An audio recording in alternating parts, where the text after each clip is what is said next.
With the unfortunate news of knowing the New York Rangers veteran forward Blake Wheeler will now be missing the remainder of this season due to the injury he sustained against the Montreal Canadiens the other night, we're going to take a look in this video at 3 right-wing options for the Rangers to potentially go after at this year's NHL trade deadline, or a bit before that, to kind of add in a pretty solid winger here to put up alongside guys like Kreider and Zibanejad, who now kind of need a right winger. So we're going to take a look here at 3 pretty solid options for the team here, starting off with Anthony Duclair, the former New York Ranger, who is having an all right year. I mean, he is on a pretty terrible San Jose Sharks team, so you can't be too upset with his numbers, but he's still, 5'11", 197 pounds, pretty solid size, can play left or right wing, has experience at both, was drafted by the Rangers back in the 3rd round at the 2013 NHL draft, so a long time ago was a Ranger, obviously got moved away in that Keith Yandel deal, but still, he's a pretty solid forward, and on a San Jose Sharks team who's going to be sellers. Obviously, they're pretty terrible. He's going to be moved as he is a rental. He's in the last year of his deal, so it makes a lot of sense for him to be moved, and it makes a lot of sense that the Rangers might want to pick up a guy like Anthony Duclair, who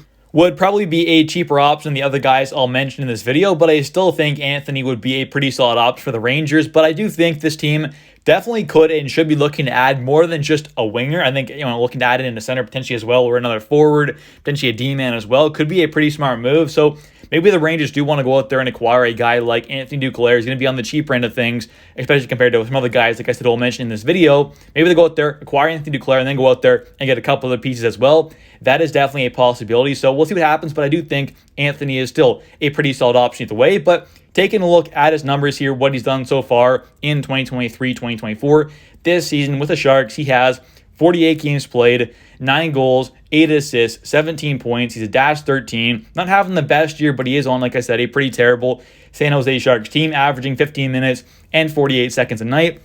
Not doing too bad overall. He's a pretty solid player. Having an all-right year, definitely -13. Only 17 points in 48 games played isn't the best. It doesn't scream top 6 necessarily, but I still think he has that kind of talent, especially coming to a team like the Rangers, going on that top line there with Zibanejad and Kreider.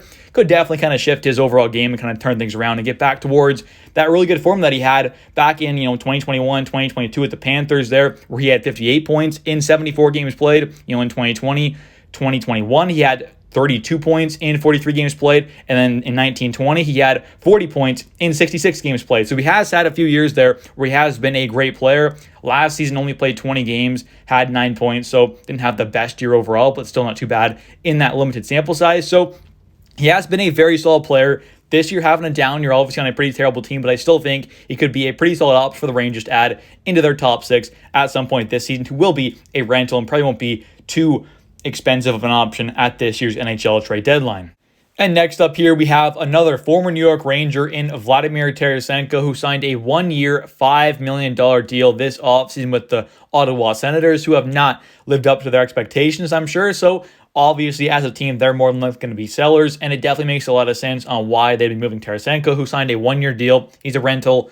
He's going to get moved more than likely, and if they retain half of that $5 million, so about $2.5 million or so, then it easily fits under the Rangers cap situation right now and would still leave us room to go out there and acquire another piece or two as well, which I definitely think could be pretty nice to see. So I think this could be a great move for the Rangers here. Bring in a guy who has produced quite well this season. He has 48 games played, 14 goals, 21 assists, 35 points, plus 14, doing so on a not great Ottawa Senators team.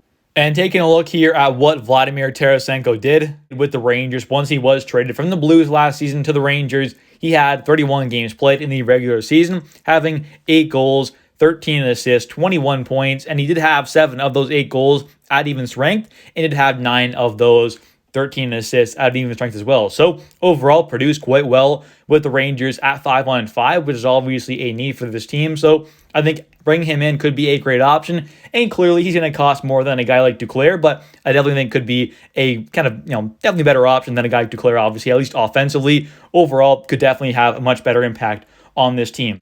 And now taking a look here at what he did in the playoffs last year with the Rangers, he had 7 games played in that 7-game series against the Devils, having 3 goals, 1 assist, 4 points. I mean, not too bad. Definitely produced decently offensively, but overall for the Rangers, it wasn't a great series. Losing in 7 games there to the Devils wasn't the greatest performance overall by most players, so him having 4 points in 7 games played definitely wasn't too bad, and I thought overall, as most Rangers players did have kind of a pretty bad series there, he was at least one of the guys who played a bit better overall. So not too bad there for Tarasenko. And I definitely do think he would be a pretty great add for this team, and obviously won't cost nearly as much as a guy like Lindholm or Monahan, but still will cost a decent amount. And the last guy I have here on this list for this video, and there obviously are a lot of other targets out there for the Rangers, and I'll have more videos out on them as well in the future, but taking a look here at Jordan Eberle, who is the least likely to get traded out of the bunch here, as the Kraken are still in playoff contention in the West, but he is a player who obviously could potentially be moved. Maybe he stays there and, they sign him back in the offseason, which is definitely a possibility, but there also is a possibility where he does get traded away, and the Rangers would be a team who I'm sure would be calling if he is truly up from the trade block. He's 33 years old, turning 34 in May. He is in the last year of his contract, and his current cap at $5.5 million. There obviously would need to be some money retained, but if they were obviously being sellers, the Kraken were, then I'm sure they'd be more than fine with that. But there definitely is no guarantee he is traded away, though, so there is that disclaimer. But either way, he would be a pretty nice pickup for any team. And taking a look here at what he's done so far this season, he has 50 games played, 10 goals, 20 assists, 30 points total. He has 6 even strength goals, 4 power play goals, and then for the assists, he has 15 even strength assists and 5 power play assists. So overall, he has 9 of his 30 total points on the power play, which isn't too bad. I mean, 21 points at even strength in 50 games played isn't too bad overall. I mean, it's not quite what you want to see, but still not too bad. And taking a look here at a reason why I think Jordan Eberle would be a great pickup for any contending team is the fact that he has been a pretty great playoff performer. You take a look at the numbers here. In his entire career in the playoffs, he has 76 games played, 47 points.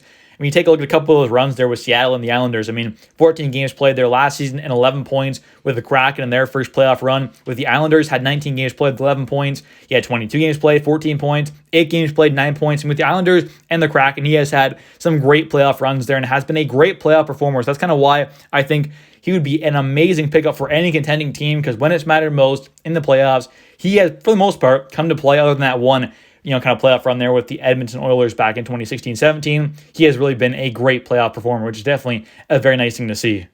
Anyways, though, guys, thank you so much for watching. If you have enjoyed, please smash the like button. Don't forget to comment down below your guys' thoughts on these 3 wing targets for the Rangers, as well as don't forget to subscribe for daily New York Rangers content, and also go check out my Twitter if you want to see some stuff on there. I tweet a decent amount about the Rangers and some other sports stuff as well. So definitely go give me a follow on there, Trenur Sports, on Twitter, or on X if you want to call it. Thanks for watching. I'll catch you in the next one, and see ya.